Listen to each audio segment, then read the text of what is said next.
Yeah, definitely. I mean, half my practice is visual art, and I was working in visual art long before I anything to do with music. So, or for long before I made music. So it's always like they're not separate to me. Um, I don't really imagine the music without seeing something. So yeah, it's super intentional, 100% intentional. I think I just kind of try and recreate memories or dreams or opinions or essays, and those are like fully formed realities in a sense. So if one part is missing, that's not really my choice. That's more an issue of resource. Yeah, I think initially it kind of happened by accident, the making of the song, and it was like and it was, I guess, we started kind of jamming in the studio, and we kind of came up with this kind of riff, or she came up with this riff, and then I kind of made a beat around it, and then she kind of wanted to write about the TV show Misfits, which is a TV show, British TV show, and yeah, and for me, it then the whole process made me think of like working with somebody like that, and the kind of like age difference between us and stuff. You know, it kind of made me think about I guess that situation was often me kind of like advising those young people that were coming using my studio on like how to navigate the industry of music, how to navigate being in London, and working as a creative and stuff like that, and me feeling that it was kind of futile. Like, like my superpower, if I was in Misfits, was this knowledge that I had, but it didn't really mean anything. And I wasn't necessarily preparing them for the best ride through the industry, right? Because I'm quite particular about how I do things. My studio at that time was in like a really like secure bunker and stuff like that.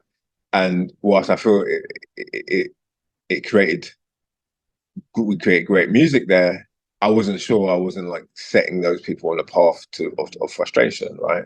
And in a way, I felt like a misfit, and so the whole thing became kind of this interlocked philosophical debate between me and Amber, and that's why I formed the song.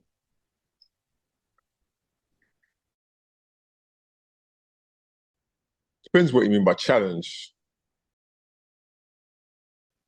Yeah, that's definitely a challenge.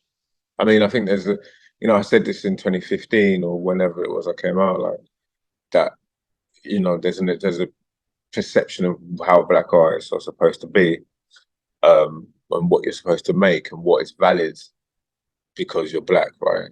I think it's kind of one way, I think, if you're white and you make rap music, then everyone is obsessed with the novelty of that, and you can jump to the top of rap music pretty easily without being necessarily the best. But black, and you make rock music or classical music or experimental music, then you're out on a limb and you have to fight for everything. I've had to fight for everything, to be heard, to be respected, to be, um, seen as not crazy or not confusing or have no market and so on, and all of these things that people sort of suggest.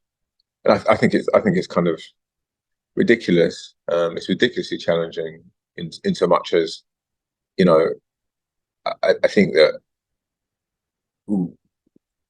we we can kind of get stuck, right? If you make black, in quote unquote black music, right? Then even within that, you kind of have to be doing one thing, otherwise there's no space for it. And that thing, unfortunately, often damages black people, right?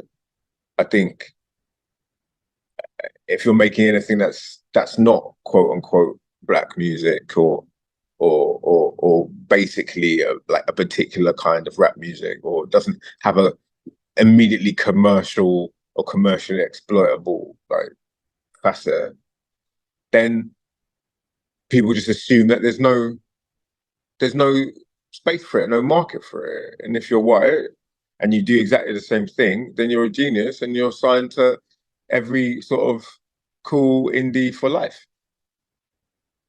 So you know what I mean? It's like it just mirrors how society treats black people and black men in particular. Like, because if you're not armed and dangerous and you're actually trying to do something that involves research, philosophy, soul, spirit, whatever it is, then um, I don't want to listen to you.